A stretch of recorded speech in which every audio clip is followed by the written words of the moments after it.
This is Target Score Weekly with Joey Slattery and Taylor Allen. Welcome into another episode of Target Score Weekly. I'm Joey Slattery. He's Taylor Allen. We've got another exciting episode this week, a ton going on. We've got some new signings for the Sea Bears that we're going to get to in a second. Taylor, March Madness is right around the corner, but we don't have a Sea Bear. We're taking a bit of a break. There's a lot of signings, but on today's episode, it's not actually a Sea Bears player that's on the podcast, but we've come to find out a bit of a Sea Bears super fan, Winnipeg Blue Bombers superstar, Willie Jefferson, on this podcast this week and talking all hoops. I was telling my girlfriend the other day that, we're having Willie Jefferson on the show, and she's like, wait, isn't that a football player? I'm like, yeah, but, he's a big basketball fan and whatever. And, I'm on the Bombers beat, so I'm at basically every Bombers practice and stuff. And, you can only talk so much football, in such a long season like that. So oftentimes there's been times where me and Willie will just chat about basketball. So one practice just kind of had this idea like, hey, like we should have Willie on the show. And sure enough, you see the Bombers at Sea Bears games all the time. And as you would expect, lots of these guys, these American guys, they played basketball in high school and whatnot, and they're amazing athletes, obviously. So lots of guys on the team have really impressive basketball backgrounds, Willie being one of them. So it was cool having him on. My goal for the interview was not to ask him a single football question. And spoiler, I succeeded in that because I get to ask him about football all the time. So it was cool talking about something completely different than what he's used to always being asked about and whatnot. So yeah, it was a lot of fun. I did have to ask one at the end. So I said, we have a Blue Bomber on. We do have to ask one football question. So very quickly asked him about his season, but you're right. We didn't ask any in the formal interview, target time, any football related questions, at least to his team right now. And it was a great one. I also didn't ask him about, because he was so gracious with his time and gave us a great interview, but he's also a wrestling fan, I'm pretty sure, because I ran into him at Monday Night Raw, which was like super random because a fight broke out in the concourse on TV. There are a few Bombers in the background that I'm wondering if some fans caught it that are wrestling. I know you're a wrestling fan, and if you saw some Bombers. Willie and Jamarcus Hardrick were there. I think it was Becky Lynch and the GOAT, Trish Stratus. They were battling in the concourse, and you could see them right on TV. There was Willie and Jamarcus, and they're going wild in the back. I think quite a few Bombers, Brady Oliveira, Rasheed Bailey, they were sitting second or third row at that Monday Night Raw. So they got more than just football going on, these guys. But Willie, we kept him a little long, so we did kind of have to shave off target time a little bit. We usually do 5 questions each, so we got 4 in each, but it was another good one for sure. Yeah, it was awesome. It is coming up. We'll get to that in just a second, but we do have some signings to get to. So as we already know, our last episode, Mason Bercier, the newest Sea Bears guard, was signed and was a great interview. You haven't checked out that podcast, take a look back. He was a very, very insightful interview. Very excited to see what he brings to Winnipeg. Since then, though, a couple big signings. As expected, the most recent one, Shane Osiande. We kind of expected he was coming back. It is now official. He is back. He's out playing in Qatar right now. And another big signing. Doesn't pop out on the score sheet, Taylor, but David Mooncat, who played with Scarborough last year. He is a CEBL champion. He's coming here. He is an electric forward that isn't going to give you 20 points a game. I'm looking at his averages right now. Currently, he's playing out in Basketball Bundesliga for the Frapton Skyliners, and he's averaging 10.3 and 6 boards a game. But last year was 7.2 points and 5.8 rebounds for Scarborough. But I would make the argument all of those points were highlight reels. This guy can jump out of the gym. He's so exciting to watch. He's a great in-game dunker, a guy that's going to give you that jolt when you need it. I'm really excited to see this guy play. I think he's going to be a great addition to this team.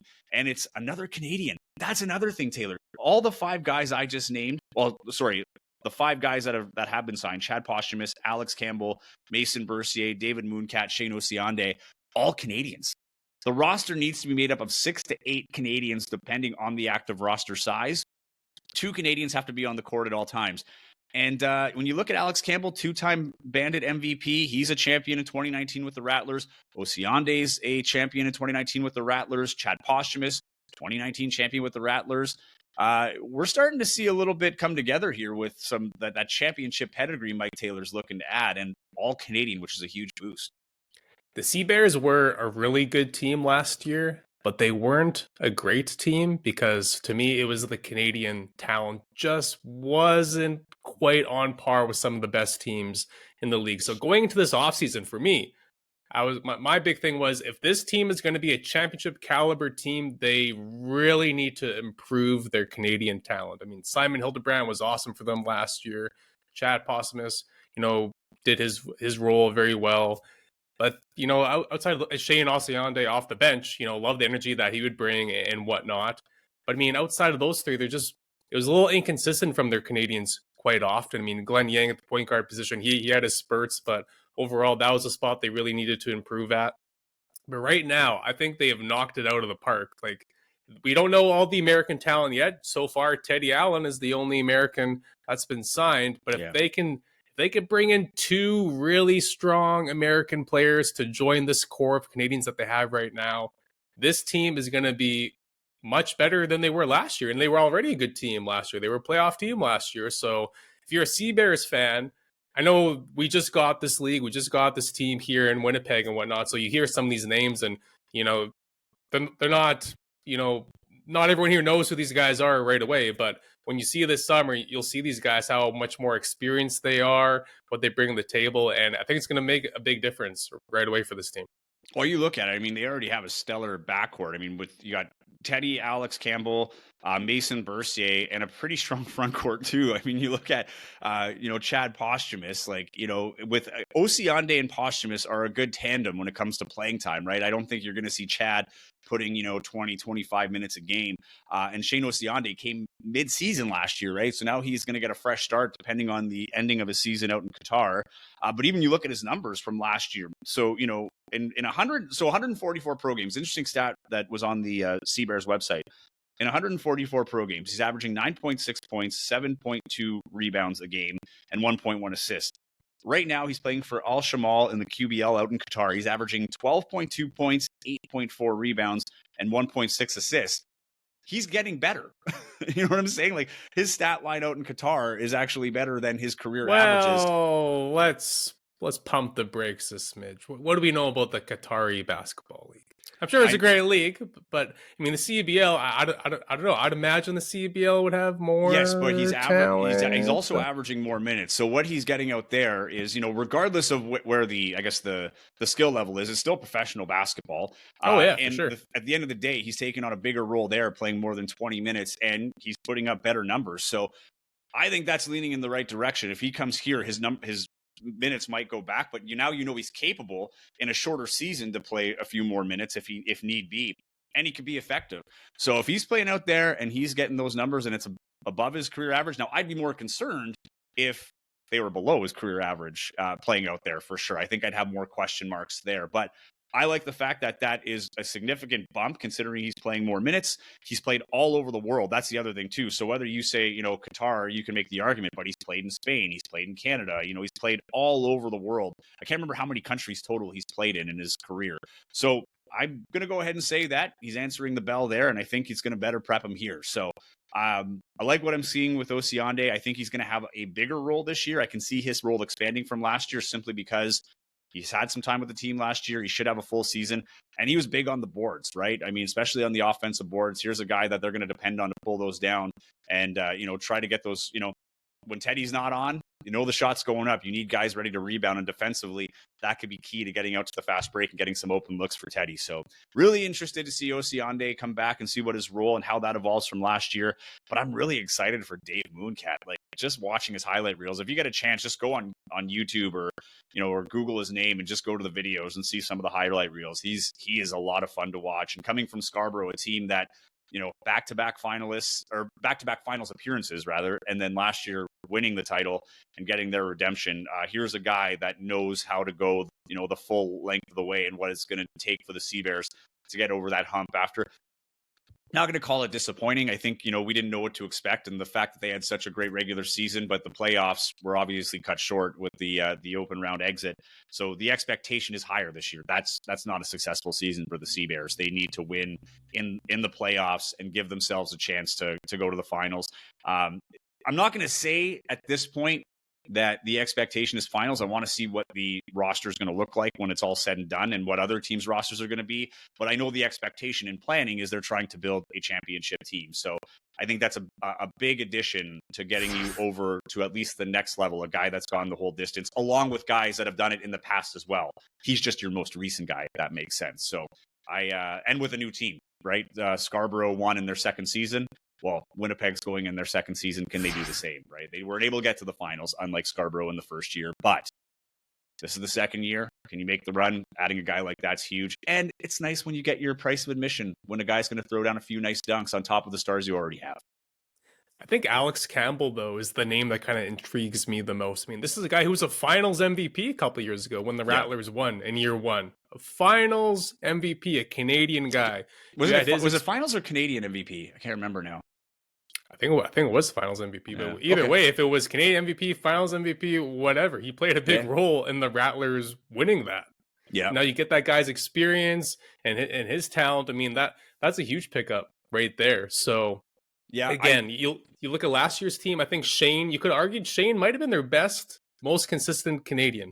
Because Simon and Chad, they kind of fluctuated a little bit. Where Shane was probably their most consistent. You knew exactly what you're getting from Shane, basically night in and night out.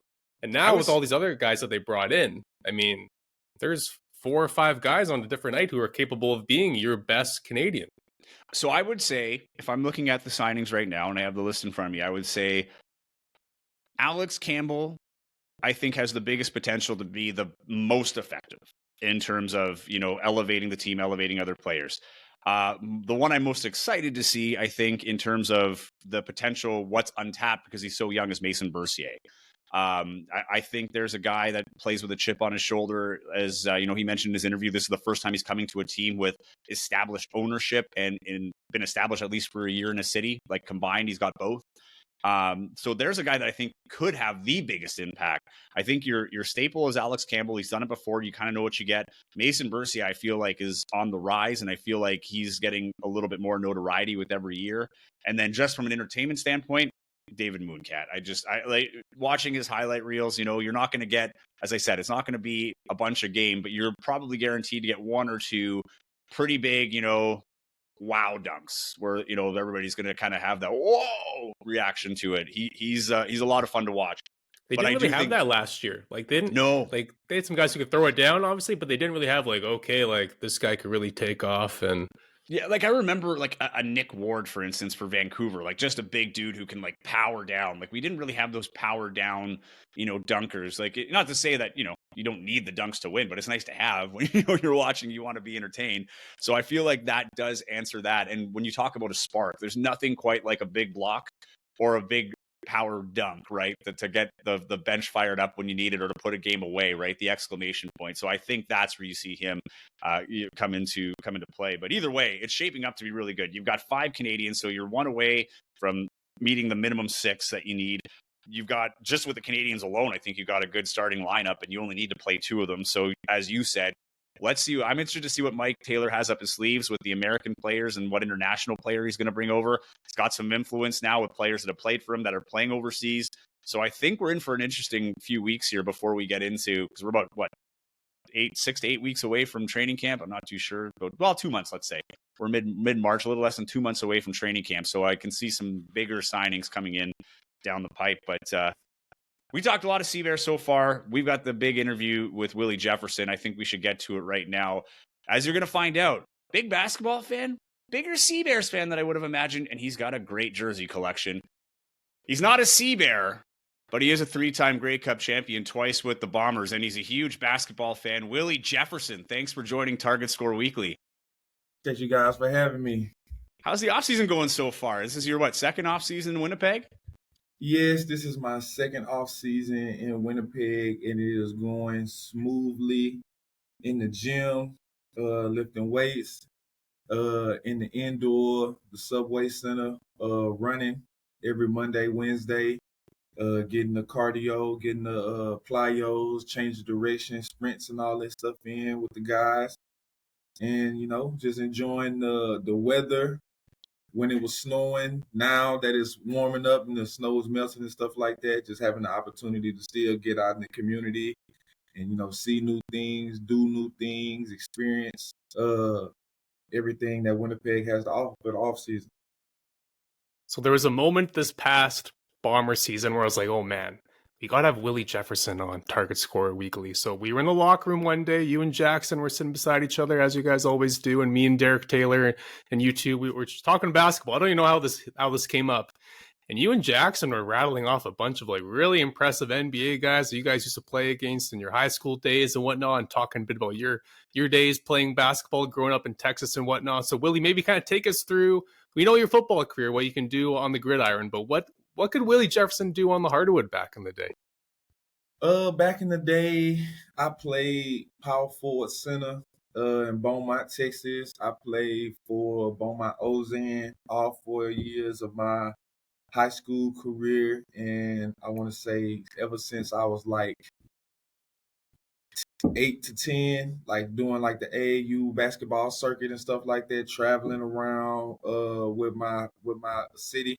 I played for a couple of teams. Ground Zero Elite was the first team that I actually played for. It was a basketball team created by one of my best friends' parents, Mr. and Mrs. Boyd.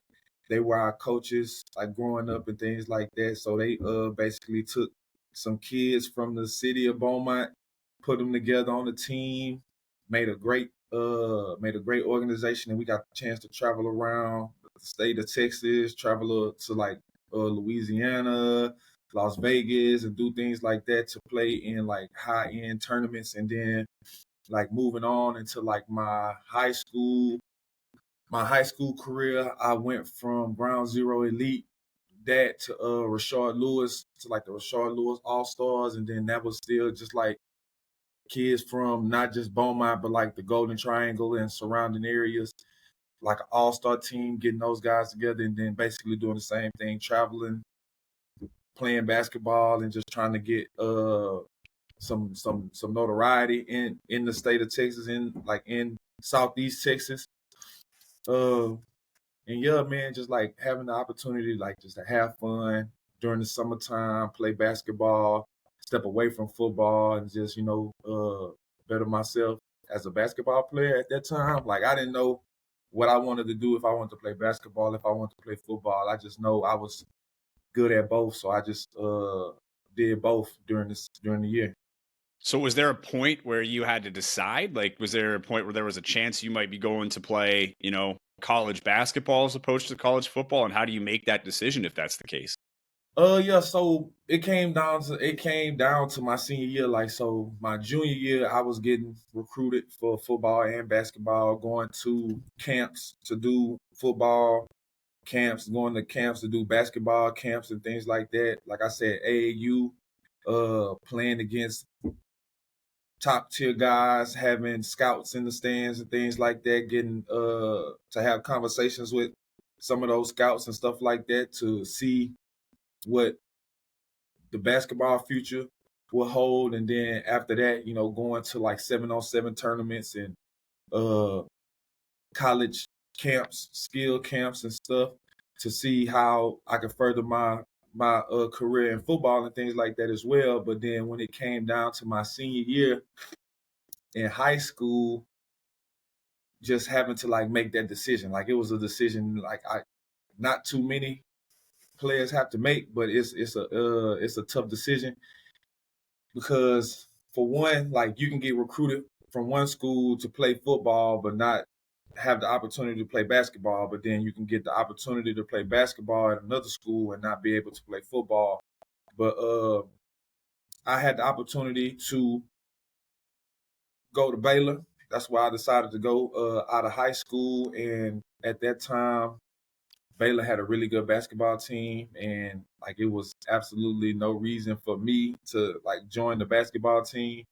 But like when I got to Baylor, we had a lot of two-sport athletes that played football and things like that. So we really just had fun playing intramural basketball. Like the football guys going against like regular students and stuff like that play basketball during the year in the rec and stuff. So we had the opportunity to make a basketball team and just have fun and just play basketball the way we did. And we actually did really good. We won the championship 1 year, and then the second year we lost like in the finals and things like that. But it was, like I said, it was never trying to like get a job playing basketball. It was always just like the love of the sport and things like that. Because like once we made the commitment to play football, that's what we put our all into. It was never just like doing football and then go do basketball drills. We'd always just lock in on football. And if we had the opportunity or the free time to go play basketball, then we'll just go to the rec and play basketball, put up some shots and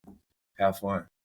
I don't know, Taylor, what yours was like, but if my intramurals, there weren't that many that athletic people. So I'm sure if I had to post up or someone was walking in and they see Willie Jefferson as the guy you're marked up against, that'd be something. Yeah, I would quickly be turning around and saying, nope, I'm going to go pick up a different sport now. I'm calling switches every opportunity. Yeah, there you go. There you go. But Willie, who are some of these guys that you used to kind of battle with back in your basketball days? I think I was reading Kendrick Perkins. I know he's a couple years older than you, but he went to your high school, right? Yeah, so Kendrick Perkins is probably the top tier guy that came out of Beaumont Ozan for basketball. And then also we had guys like Chris Richards that went to Beaumont Ozan. We had guys like Jacobin Brown that went to Port Arthur Memorial, which was the city over that, we played them a lot. We had guys like Jamar Gully. He's overseas playing in China right now. Who else? We had we played against guys like DeAndre Jordan in like some tournaments. We played against guys like Willie Warren and like AAU. We played against South Oak Cliff at the time. They had a guy named Bobo. I have absolutely no idea what his real name is, but he ended up going to Baylor with me. So I ended up getting a chance to see him play as well. And then just like going to Baylor and just like playing, being an athlete, being I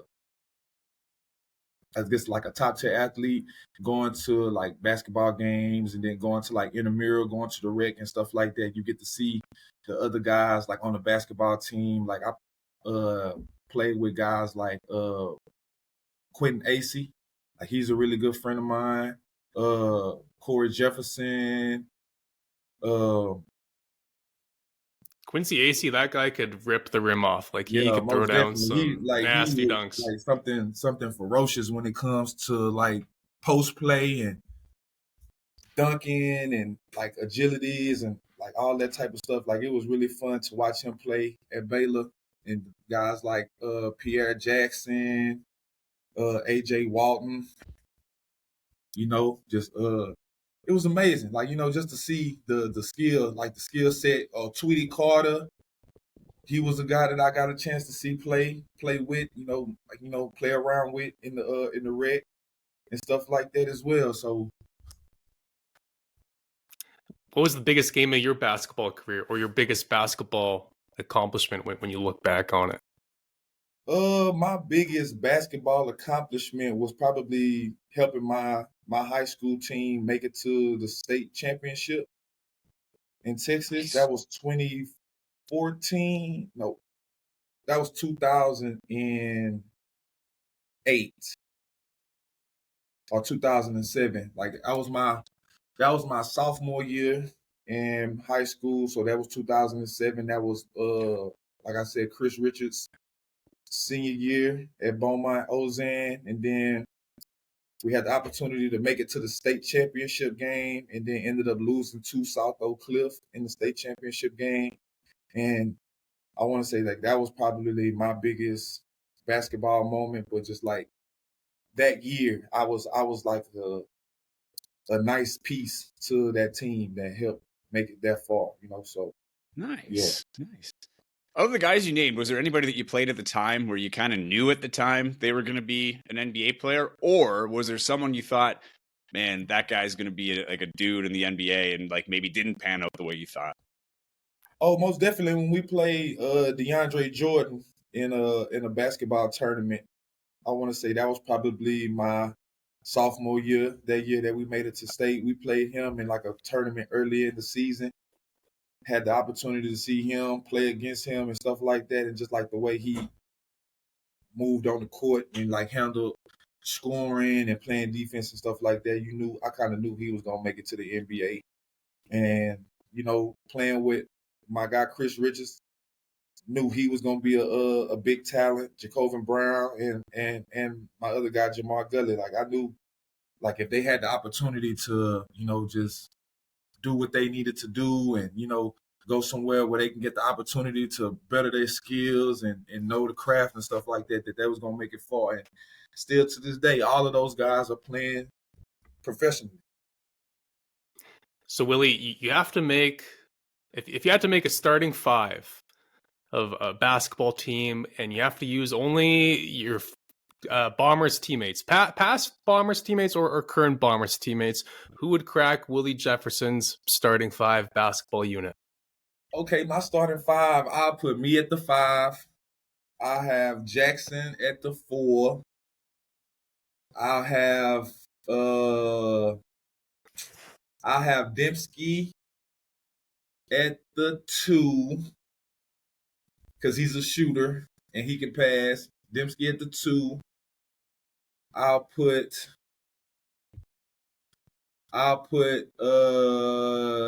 Dietrich Nichols at the 1. Okay.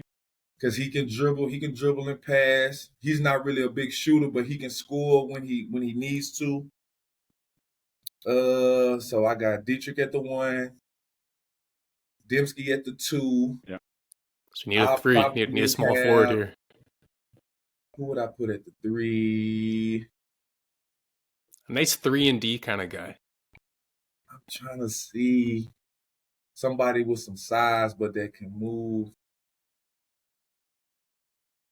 I'll probably put that's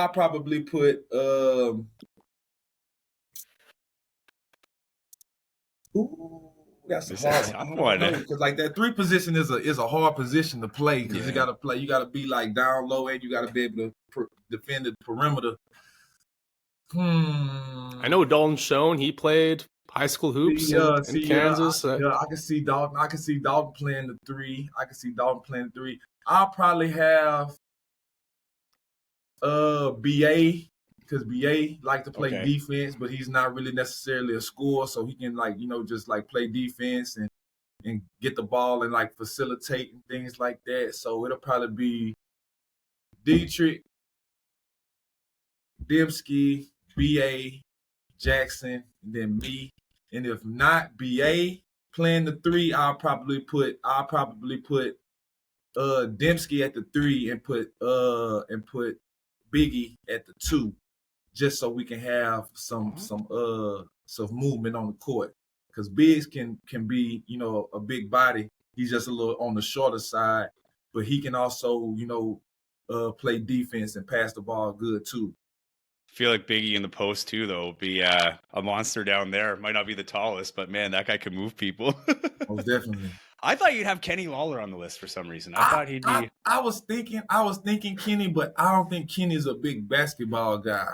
So I don't know how he is on the basketball court. I haven't seen Kenny hoop. So none of our offensive linemen will probably make that starting 5. Pat Neufeld, he made the high school finals in Regina. I could put Patty as our 6th man. He will come off the bench for me or Jackson to give us some relief. If Patty was to come in, I would go to the 4 and then let Patty run the post, and I'll just play the 4 because I'm a big KG fan. So Okay. A little O-line love. I like that. I like the segue there too. So who's your team in the NBA? I know you're a pretty big NBA guy. So who's your squad? My squad has always been the Houston Rockets. I've always been a Houston Rockets fan. I could care less what the standings are or win loss. I've always been a Houston Rockets fan, but I am a huge James Harden fan. So whatever team he's on, I'm pretty much watching them play and watching the Rockets. But I have grown to start liking Jason Tatum and Jaylen Brown, the Celtics, just like that duo and like how they play together, and seeing Jason Tatum score. I see you with your Celtics cup, and yeah, so I'm just like, yeah, that's those are my two teams that I can just turn on the TV and I can just watch them play for sure. I've been locked into watching some WNBA games as well when they start playing because I got, like I said, I went to school with some people that play professionally, and like that's men and women. So I just like to tune in and watch the girls play too as well. This is Well, as a turning out to be James a great Harden podcast. fan, well, as a James Harden fan, Willie, I mean, at least you never have to worry about watching the NBA Finals because he always finds a way to choke in the playoffs. So there you go. Save some time in the summer. Hey man, I don't know, man. Maybe this will be his year, man. If he can stay in shape and he can handle the ball, and not get as many turnovers and things like that, and get away from the ISO game so much. Maybe we can make something happen. This is the Celtics here. I'll let you bring your hope down a little bit. The Celtics are going to walk away with this year's NBA title. So this is the year for the Celtics. Also, the WNBA, though, I love how much more they're on TV now because I love New York Liberty ended up becoming my team. I like Sabrina Ionescu. Like, I think that she's so phenomenal even from her college days. But and if Toronto gets a team, like once that hits Canada, that's going to be fun too. When I see a team Winnipeg, but I think that might be a little far reaching. That should be really big. That'll be good. That'll be good for Canada. Just to have a WNBA team.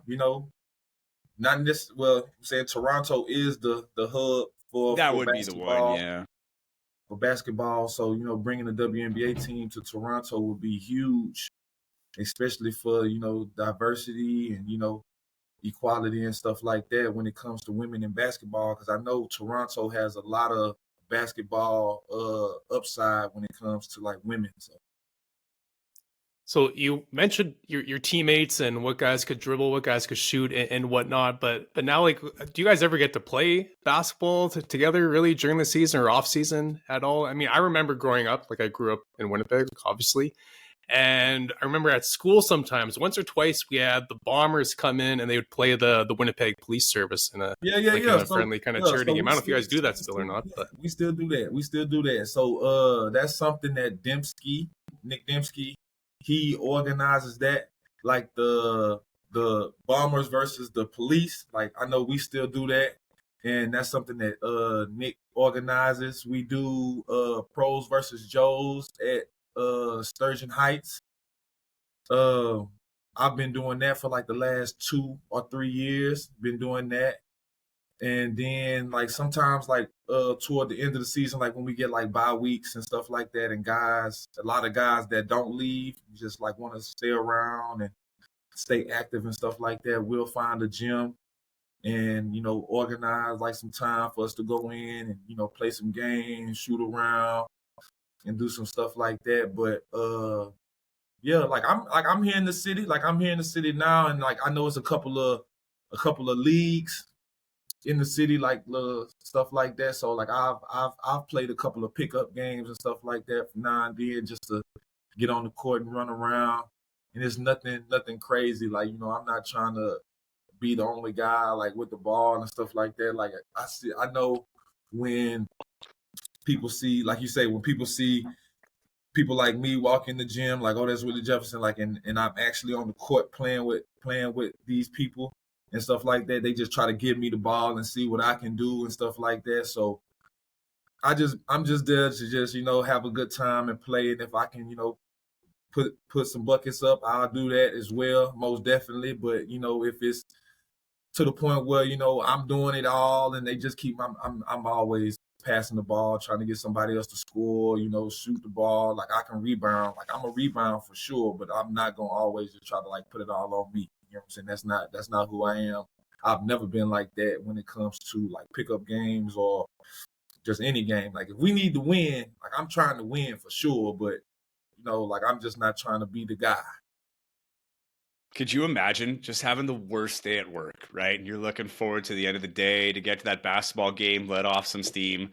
and the other team picks up Willie Jefferson, and you have to walk in and guard that. That would just be, I could feel that being a demoralizing presence, Willie. I feel like that might be a tactic of some teams to keep you on the callback roster as I wouldn't say red shirt, but an emergency player. If we start a team, can we get you as our emergency player, potentially starter? I'll pull up just for the intimidation tactic. I'll do the warm-ups, I'll dunk during the warm-ups and stuff like that. And then, I'll sit on the bench like you're gonna put me in, and then I'll just sit there. And then they'll just be waiting for me to come in. Gonna put everybody on notice. Game 1. That's what we're doing. Saw you, I was working at the Canada West Championships, and you guys, you had a little group that pulled up there for the finals. So how was that experience coming to? I know it wouldn't be anything near what, March Madness, but being able to go out, seeing a local team at the gym and stuff like that, and seeing some of Canada's top collegiate talent. Most definitely, that was amazing. I honestly want to say that first and foremost. Like, I had an amazing time at U of M watching the Canada West finals. Had the opportunity to see Victoria play against U of W. Yep.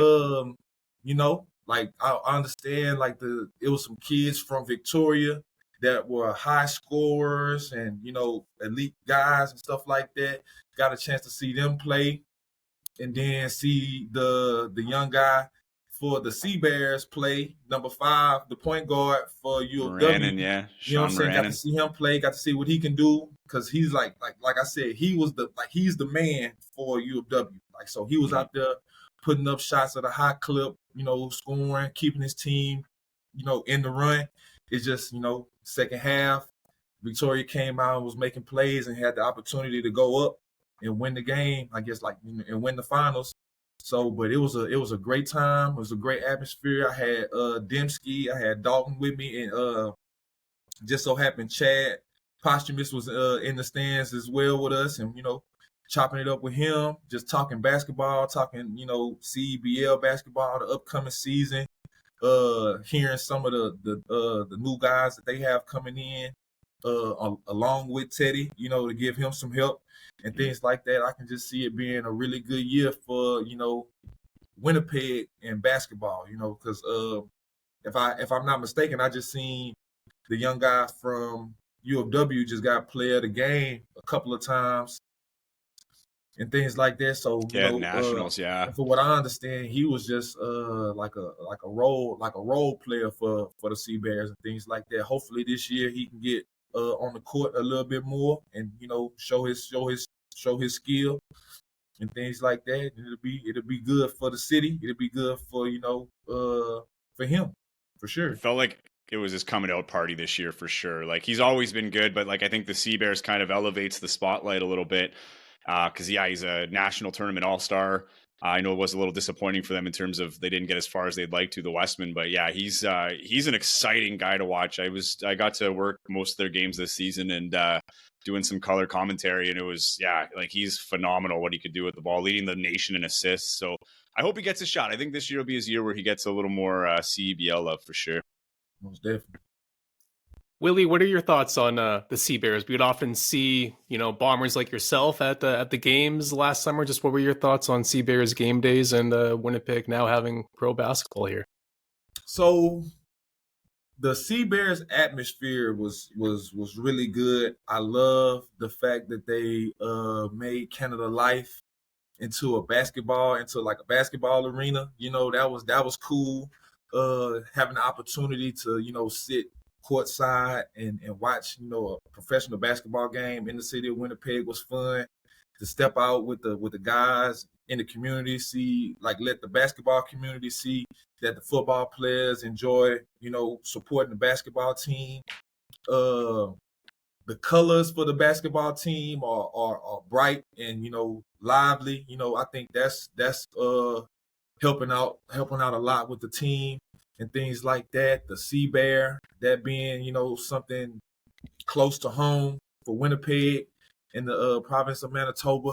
And just like I said, the atmosphere it was really fun. It was really lively. Like when the guys score, the what is that? The sparklers, the smoke or whatever. Coming out the back of the rim, all that stuff coming out the back of the goal, and just being able to like attend a full basketball game and seeing how it is like for the first 3 quarters, and then like when you get to the fourth quarter and like the games are being tight, and then they put that target score up there and they turn the clock off, like that was something different. I was amazed that like actually see that, and then see how the tempo of the game like actually changes like in the fourth quarter when it gets down to like the last like 5 minutes or something like that. Then they turn the clock off and then they put the target score up there.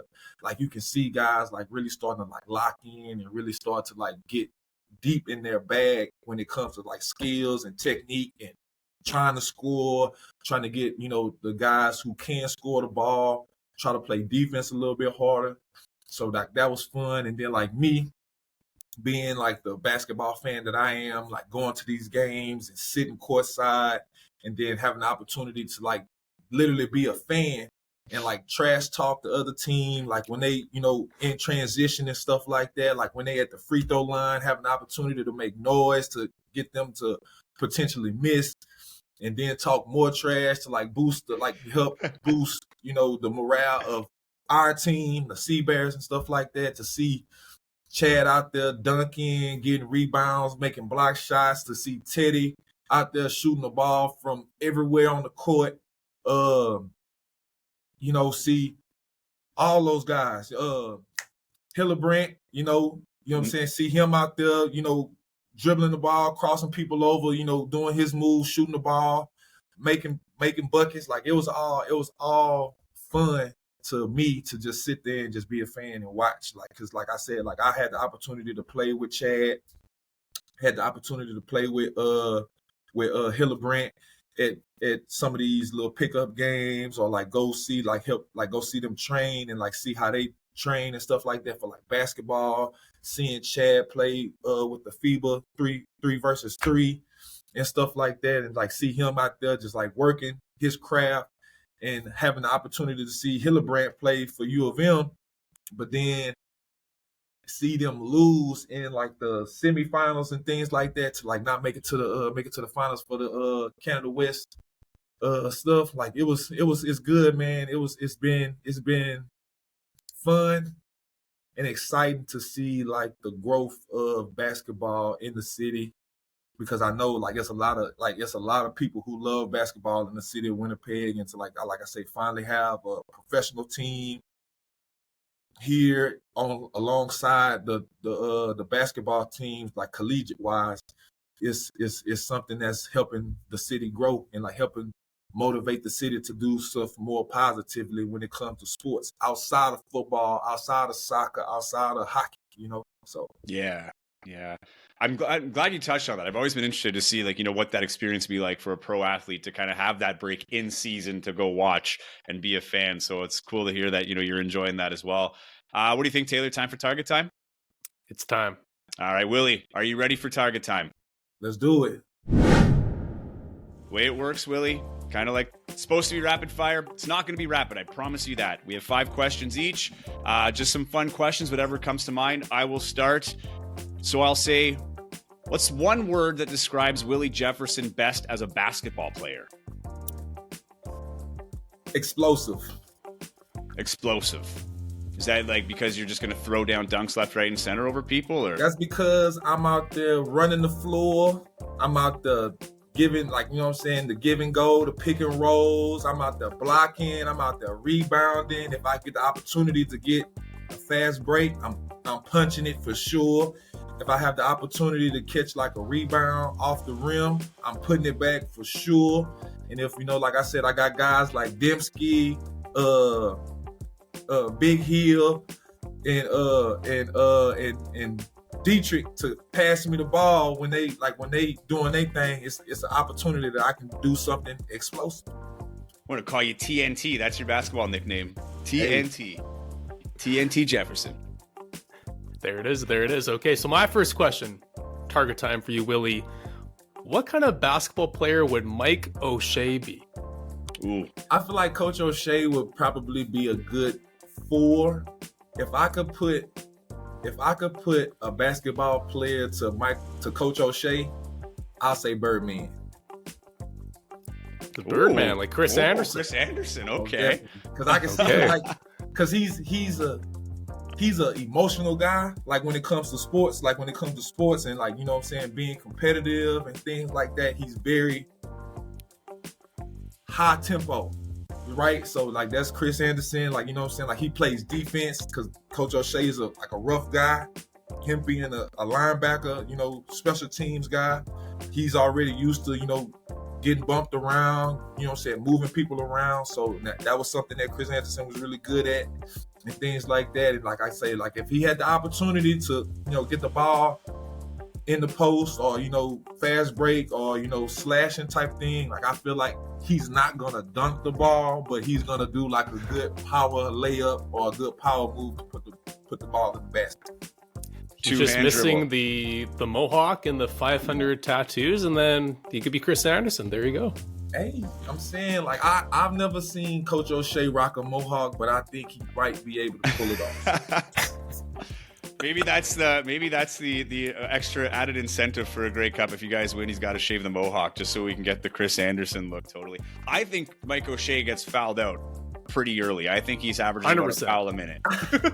See, that's what I'm saying. See, hey, he's coming in because, like, you know, Coach O'Shea is a hockey guy, right? You know what I'm saying? So he's just coming in to check guys, boom, put him back on the bench. Like, you know what I'm saying? When you need him to come in and make a nice hard foul, put him in, get him out. Yeah, I grew up playing basketball in the same area where Mike's from, and I remember playing the North Bay teams, and they were intense, and they've had some dudes that foul out, and I feel like he would fit that mold perfectly. All right, my next question, because you already talked about the good guys, so I'll shorten this one. Which Blue Bomber teammate would be the worst basketball player? I feel like it'll probably have to be Stanley Bryant. I'm just being, that's, you know, like, with him being as old as he is, him not being able to, like, you know, move and do all the stuff that he used to be able to do, I think Stan might be the worst. Like, I know for a fact Liam would give him buckets. Okay. Liam Dobson. Okay. I know for a fact Liam's on my team. Just so you know, Liam's on the team. He's not a starter, but he's on the team. You know, Liam can get some buckets, get some rebounds, he can move some guys out the way. I don't know if he's gonna make it up the court that fast. You know, we might have to wait for him if we're doing the half court game. But you know, I feel like Stan might be the worst guy. If not Stan,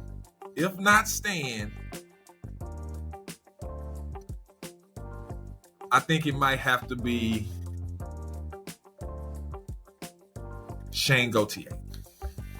There was zero hesitation to drop a name, and then you also have a backup. So you know what? Thank you for that. This is the most prepared target time I think we've ever had from a guest. So that was awesome. So Stanley Bryant, unfortunately, gets that title.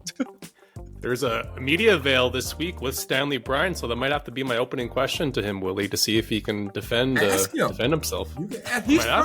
He's from the Carolinas, so you know you're supposed to be able to hoop if you're from the Carolinas.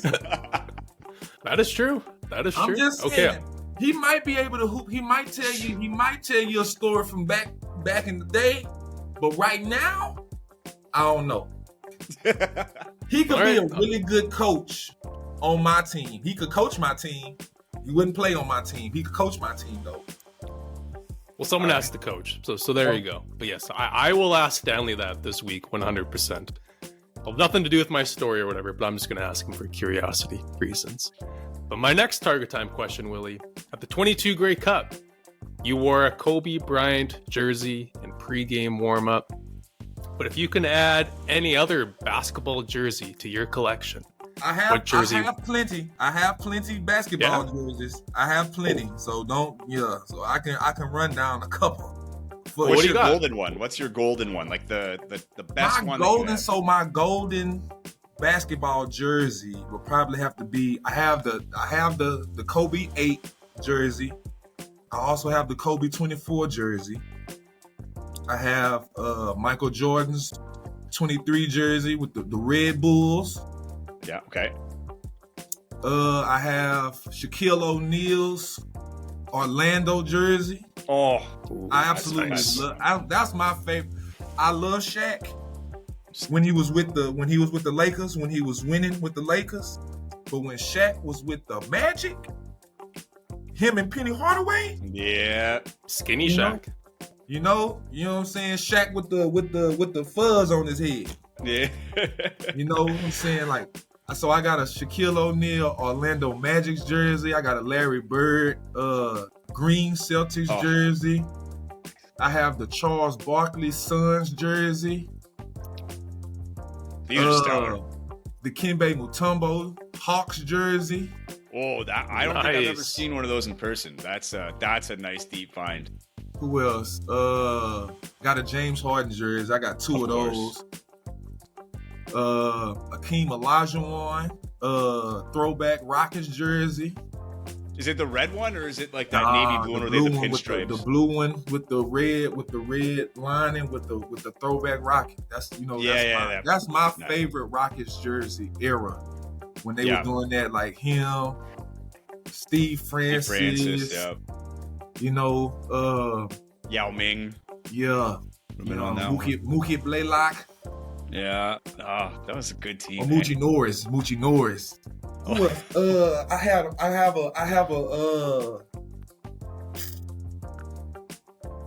have a Kevin Durant jersey, Supersonics. Oh, that's a nice one. Ray Allen, Milwaukee Bucks. Yeah. That's awesome. Damn, okay. I lost my Shaq jersey. Like Shaq is probably my favorite all-time player, and I had a black and a blue Magic jersey. I lost them both. I love it. I love that jersey. I do have my Sean Kemp Sonics one though still, and I lost and found again my Peja Stojakovic. If people that watch this podcast now know I have this thing for Peja Stojakovic from Sacramento era. Sacramento Kings, man. Yeah, I lost the purple one that I had in high school, and then I somehow found it because there's a bunch of like local jersey dudes here, like vintage jerseys. And then this one dude had it. I just messaged him. I'm like, I need this. And I got my page. I don't think there was a lot of competition for that one, but I got it, so I'm good. Man, that's a decent list. I'm very impressed with that. But if you can add one though, Willie, like maybe Holly's gonna listen to this, and for Christmas she'll get it for you. So if you can add a jersey to the collection. If I could add a jersey to my collection, right?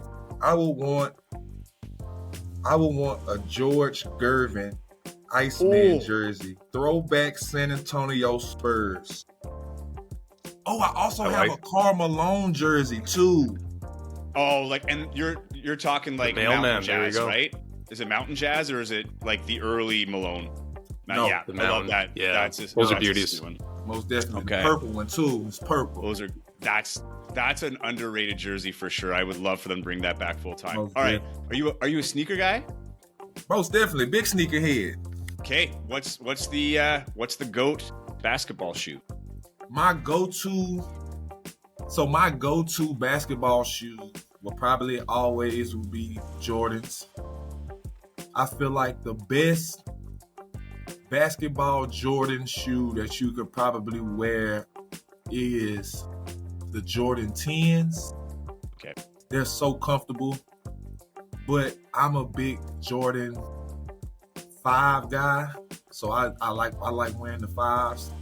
But if I had to go outside of the Jordans, I would probably say the James Hardens. Those are really comfortable. And then I've been talking to my guys that play overseas and stuff like that. So they wear like the Leanings and stuff like that, like the Chinese shoes, like the ones like Klay Thompson and Dwayne Wade wear. So yeah. Well, I can't remember the name of that one. They're relatively new. Is that Peak? And I think there's like Leanings or something like that. I might be saying it wrong, but yeah. So okay. I seen some of my guys wear those. I like the new Anthony Edwards shoes too. They look pretty nice too. He had a very ballsy marketing on that too, where he like basically called out his shoe being the best shoe in the game right now. So that one had to live up a little bit. Well, he might be the best player in the game right now, so I guess he can have some confidence there. Jordan 18 super underrated. 40,000. Willie, a pass knockdown is supposed to be a defensive back stat, but somehow every year Willie Jefferson is near the top of the league or leading the league in pass knockdowns. But what feels better, a block shot in basketball or knocking down a pass in football? I kind of feel like they the same. Like that's how I take it, right? So like I grew up playing basketball, always was the taller guy. Little guys used to always try to come in the paint, go underneath, or like, do like the pump fake and stuff like that. So if you can really just like time it up really good and get you a good block shot and stuff like that, change transition, and things like that. I feel like it's the same way in football. So like I do my pass rush, quarterback pull up to throw the ball, and he throws it, and then I just go up and knock it down. Like that's gotta be the same feeling that a point guard gets when he goes up against a center, trying to lay the ball up, trying to shoot a floater, and just goes up and just knocks it out. Knocks it out of bounds, or tip it to a teammate. I was talking to my friend last night that plays basketball, right? So he's a small foot, so he plays the 3, okay, right? And he has like guys on his team that's like 7 foot, 7'2", and things like that. And I'm like, I could never imagine being that guy that walks into a locker room and have to look up to somebody like that every day. Like I'm always the tallest guy in the locker room, right? At 6'7". So I can imagine like what I look like to Dietrich Nichols every day, walking in and like standing on side of him and him having to like look up like this. Like I'm 6'7". If I have to do like look up to somebody that's 7'2" like this, that's weird to me, right? And then like just to put it in like perspective, like for him to go up, like he's already like a big guy. Like my friend, like he's already a big guy. So like he dunking and stuff like that. So for him to go up against a 7-foot guy and then try to like do like a layup or do a dunk, and him for just to block it, like I have to feel like that has to be so disrespectful, right? So the same feeling that these quarterbacks get when they try to throw a pass and I'm at the line of scrimmage, or coming to them and they try to throw it and try to get it over me, and I just knock it down to the ground, pick it up and then do my celebration. There's got to be some type of disrespect for them in their mind. So block shots on the basketball court and knockdowns on the football field, those are probably like my 2 best feelings when it comes to competition and rejection for other teams, most definitely. Man, that's I think the one difference too, I would say, at least with a block or a knockdown pass, the play stops, right? Like you're able to celebrate every time. With the block, if you get the disrespectful one that goes out of bounds, great, but then you got to like quickly get back onto defense. Like I feel like with the knockdown pass, at least you can enjoy it a little bit more. Most definitely. That's football though, right? That's football. Yeah. All right, okay. We're actually gonna break the barrier of basketball and football only. I'm opening it up to all sports. Who is Willie Jefferson's GOAT athlete? Could be any sport. My greatest of all time athlete. Most and definitely. This is not like, this is just your opinion. It doesn't matter if no, I'm saying so like like I'm a wide range, sports enthusiast. So I have GOATs for every sport. Like I feel like Michael Jordan to me will always be the greatest of all time, and then right after him it'll be Kobe, and then right after Kobe it'll be LeBron. Like that's my order. I grew up watching Michael Jordan, saw him retire, and do those things, win the rings and stuff like that. Boom. I saw Kobe come and, basically get the torch from Michael Jordan and do all those things, those great things with him and, Shaq and Derek Fisher and Robert Horry and all those guys that played with the Lakers with him. And then I got the chance to see him retire, right? But then you got to see LeBron get the torch from Kobe.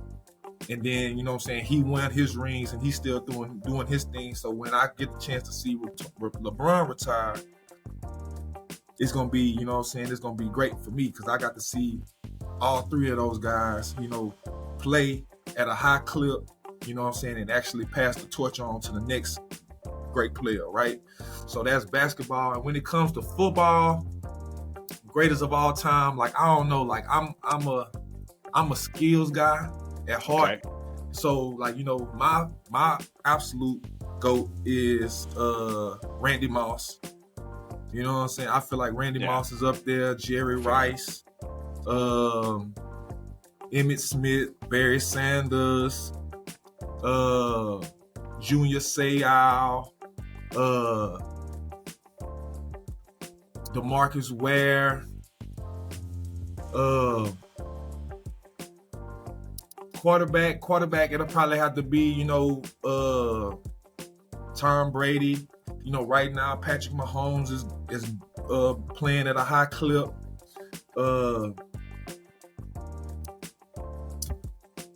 Hockey, you know, gotta go with Gretzky. You know, like I've absolutely heard nothing bad about him. But then like now, the guys that's playing now, like Crosby, like he's gonna be one of those guys that's gonna go down in history as a great. Ovechkin, he's gonna be one of those guys, you know, for the Capitals. Is it the Capitals or the Washington? Yeah, you got it. Yep. So like him and what he's did for that team, for the league and things like that. So, and then soccer. You really are a Winnipegger now. Yeah, going down the hockey. Yeah. And then, you know, like I'm saying, like for soccer, I know like Messi. The new guy that got the big contract. Who would that be, Taylor? I'm not a big soccer guy. So. Mbappe maybe, or yeah, Bobby, him. So you know, if he can do his thing, you know, I know he signed like one of the biggest contracts for a soccer player and things like that. And yeah, but so women's basketball, I want to say my GOAT would probably be Cheryl Swoops, one. Mm-hmm. And then Dawn Staley, just because of the stuff that she did while she was playing basketball and now what she's doing, you know, with the women's basketball in college. And like she's helping those girls like be amazing. Like, you know what I'm saying? Like just not just basketball players, like, you know what I'm saying, but just women in general, like, you know what I'm saying, giving them the mindset to do great things on and off the court. So yeah, most definitely. I'd love to have a beer with Dawn Staley. I feel like she'd be so interesting to sit down and just hear stories from. She's awesome. All right, Taylor, let's go. You're next, buddy. Well, as a Vikings fan, I did appreciate the Randy Moss reference, so thank you for that, Willie. But final target time question. Who's the greatest, this is kind of a perfect segue. Who's the greatest basketball player to ever come out of Texas, in your opinion? The greatest basketball player to come out of Texas. He's not from Texas, but he went to UT. Kevin Durant. A true Texan, though. Someone who's from Texas. I'm trying to see TJ Ford. Kendrick Perkins. Always, you'll always be a great to me. No, I like just most definitely because I had the opportunity to like grow up under him. You know, see him go from the neighborhood to, you know, playing organized basketball in high school, then going from high school. That was the first person I seen go from high school straight to the league, personally. Mm-hmm. Okay. So. Yeah, so I don't know. Yeah, so the greatest basketball player to come out of Texas. There's Marcus Aldridge, Chris Bosh, Trae Young, Grant Hill. It'll probably have to be either Chris Bosh because he won the championships, right? Yeah, like, okay. We get that. I get that. We get that conversation a lot, especially me and Jackson. You know, Jackson being from Dallas, me being from like Southeast Texas and things like that. Like he having like a lot of guys from like that Dallas Fort Worth area coming out and going to the league and stuff like that. and making it so far. So I think Chris Bosh might be the greatest basketball player to come out of Texas, most definitely. Just because of his skill set and then the accomplishments that he's able to have. If Kendrick Perkins doesn't get injured in 2010, I think the Celtics have banner 18 as well. So, yeah, I like that. I like Kendrick Perkins. He was awesome when he was a Celtic. All right, that will conclude Target Time. Willie, thanks for taking the time. I guess before we let you go, how you feeling about the season coming up? It's a big season for the Bombers. You're coming off 4 straight Grey Cup appearances. What's the feeling like going into this season? Just get the job done. Go in, have fun, compete at a high clip, and just do what we've been doing. Try to go one game at a time, take it 1 week at a time. Try to build up our culture around the new guys. Have them fit in, and just hit the ground running. Like you said, we've been to the dance 4 times in a row for the last 4 years. That's the goal at the beginning of the season, to be there at the end of the season. But it's a lot of hard work and preparation that goes into that. And I feel like the older guys that are coming back, the older guys that are coming from other teams and things like that to this roster, the young guys that are coming to this team, are gonna really enjoy working with us, working with the coaches, enjoy the atmosphere on game day, and we're gonna put out some great content for sure. We're gonna win some games. I know some of the games might be close. Some of the games might be closer than we want them to be, but that's football. Every team has their day. So just want to go out there and put the best Winnipeg team on the field, give our fans exactly what they want. We want Zach to put a lot of touchdowns in the end zone. We want Brady to run a lot of guys over to get to the end zone. We want our DBs to make a lot of interceptions, a lot of knockdowns. We want our defense to, stop offenses, period. So if we can do that and continue to do that and continue to be the Winnipeg Blue Bomber team that we've been for the last 4 years, we'll handle business. Well, looking forward to the season ahead and looking forward to doing this again. Love to have you on again. This was a great chat. Big basketball guy. You want to hash it out, you're always welcome to come on Target Score Weekly. Most definitely, man. I appreciate you guys. I'll see you at the Sea Bears games this year for sure. All right, we'll see you there, Willie.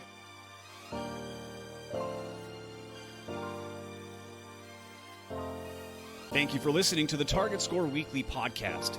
To stay up to date with Winnipeg Sea Bears and CEBL news, as well as future episode releases, follow Joey and Taylor on Twitter and Instagram at TaylorAllen31 and at Joey Slattery TV.